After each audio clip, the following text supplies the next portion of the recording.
नमस्कार शिक्षार्थियों। आज हम राजनीति विज्ञान के एक महत्वपूर्ण विषय पर चर्चा करेंगे, जो है राज्य। जब इससे पूर्व हम राजनीति विज्ञान के अर्थ व परिभाषाओं को समझ रहे थे, तो बार बार राज्य शब्द का प्रयोग हुआ था। राजनीति विज्ञान की परिभाषाओं में अनेक विद्वानों ने राज्य के अध्ययन को ही राजनीति विज्ञान का केंद्रीय विषय बताया। आज हम जानेंगे कि राज्य क्या है, अलग अलग विद्वानों ने राज्य को किस तरह परिभाषित किया है और राज्य किन किन तत्वों से मिलकर बनता है। प्राचीन समय से आज तक राजनीतिक चिंतन का केंद्रीय विषय रहा है राज्य।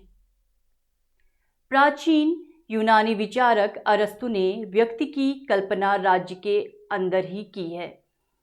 अब हम समझते हैं कि राज्य क्या है, मतलब इसका अर्थ क्या है।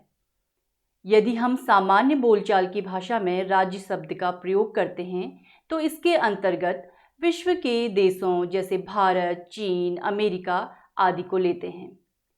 वहीं संघात्मक शासन में शासन की इकाइयों के लिए भी राज्य शब्द का प्रयोग किया जाता है। प्राचीन यूनान में राज्य शब्द की जगह पोलिस शब्द का प्रयोग होता था।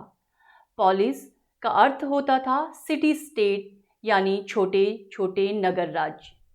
आधुनिक राष्ट्रीय राज्य का विकास पश्चिम में 16वीं शताब्दी से ही शुरू हो गया था और 17वीं शताब्दी के आते आते जगह जगह राष्ट्र राज्यों का उदय हुआ और इसका स्वरूप और भी स्पष्ट होने लगा। मैकियावेली ने अपने ग्रंथ प्रिंस में लिखा है, जहां व्यक्तियों पर शक्ति का प्रयोग किया जाता है वह राज्य है। 20वीं शताब्दी में देखें तो पूरा विश्व राष्ट्र राज्यों की जाल से घिर गया था। एक तरीके से कहें कि पूरे विश्व में राष्ट्र राज्यों का जाल बिछ गया था और आज राज्य संस्था अपने आरंभिक रूपों से विकसित होते हुए वर्तमान राष्ट्र राज्य के रूप में पूरे उत्कर्ष पर पहुंची है। वास्तव में राज्य हमारे सामाजिक जीवन को व्यवस्थित करता है और शांति स्थापित करता है। अब हम कुछ परिभाषाओं के माध्यम से राज्य को समझने की कोशिश करेंगे।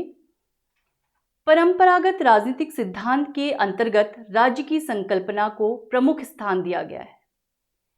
गैटल ने राजनीति को राज्य का विज्ञान कहा है और गार्नर ने अपनी किताब पॉलिटिकल साइंस एंड गवर्नमेंट में राजनीति विज्ञान का आरंभ और अंत राज्य को बताया है।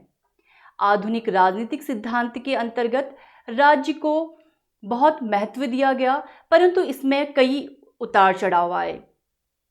उदारवादी चिंतन के व्यवहारवादी उपागम के विद्वानों ने माना कि राज्य की संकल्पना को राजनीति से अलग किया जाना चाहिए, पर पिछले कुछ दशकों में उदारवादी विचारक भी राज्य की संकल्पना को राजनीतिक सिद्धांत और तुलनात्मक राजनीति के क्षेत्र में फिर स्थान देने लगे हैं।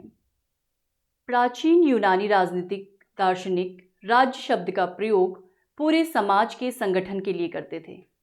सबसे पहले मैकियावेली ने 16वीं शताब्दी के शुरुआत में अपनी पुस्तक प्रिंस में राज्य शब्द का प्रयोग किया है और राज्य की परिभाषा ऐसे सत्ता के रूप में की जो मनुष्य के ऊपर शक्ति का प्रयोग करती है। जर्मन समाज विज्ञानी मैक्स वेबर राज्य को ऐसा मानव समुदाय मानते हैं जो एक निश्चित भूभाग में भौतिक बल के विधि सम्मत प्रयोग का एकाधिकार का दावा करता है।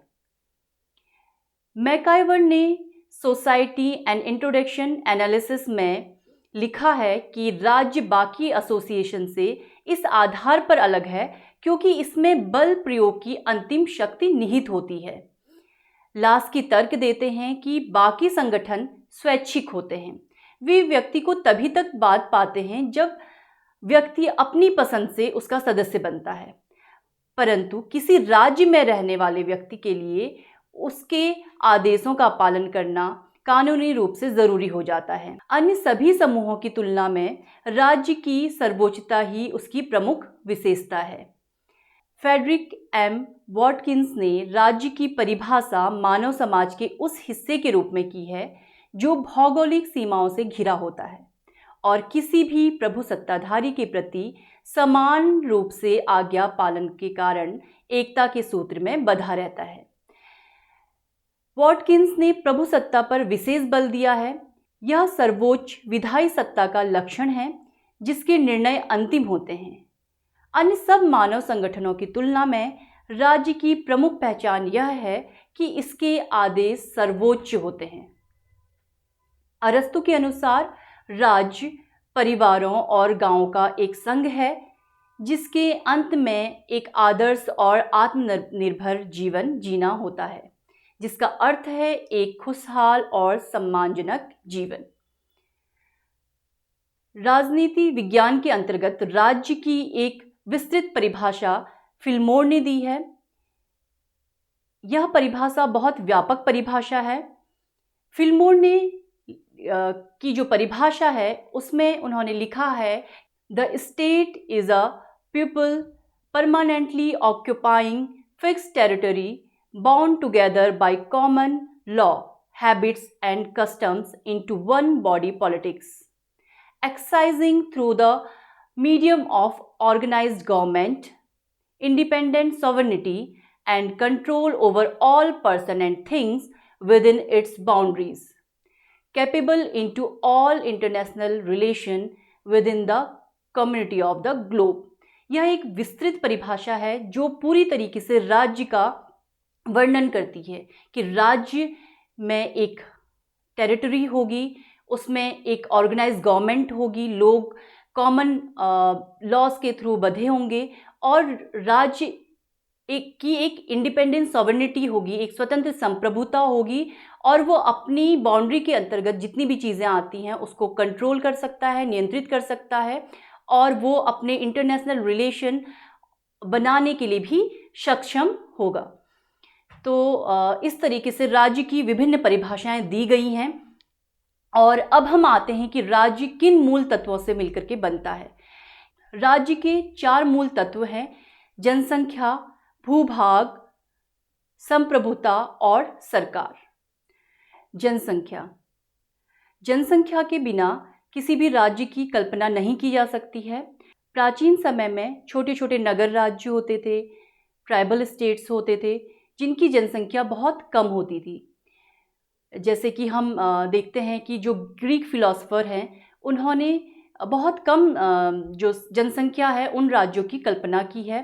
प्लेटो ने अपनी पुस्तक लॉ में जो जनसंख्या निश्चित की है वो है 5040। वहीं रूसो ने जो जनसंख्या है उसका आइडल नंबर बताया है 10,000। ये कोई हार्ड एंड फास्ट रूल नहीं है कि किसी भी राज्य की जनसंख्या कितनी होनी चाहिए।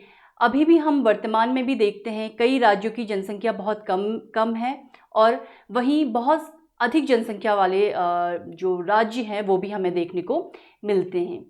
जनसंख्या की तरह ही राज्य के लिए निश्चित भूभाग भी बहुत आवश्यक है जिसमें वो जनसंख्या निवास करती है, क्योंकि भूभाग ही राज्य को रिसोर्सेज प्रदान करता है जिसके अंतर्गत नदियाँ, जंगल, समंदर वाला क्षेत्र और जितने भी रिसोर्सेज हैं वो भूभाग के अंतर्गत ही राज्य को मिलते हैं।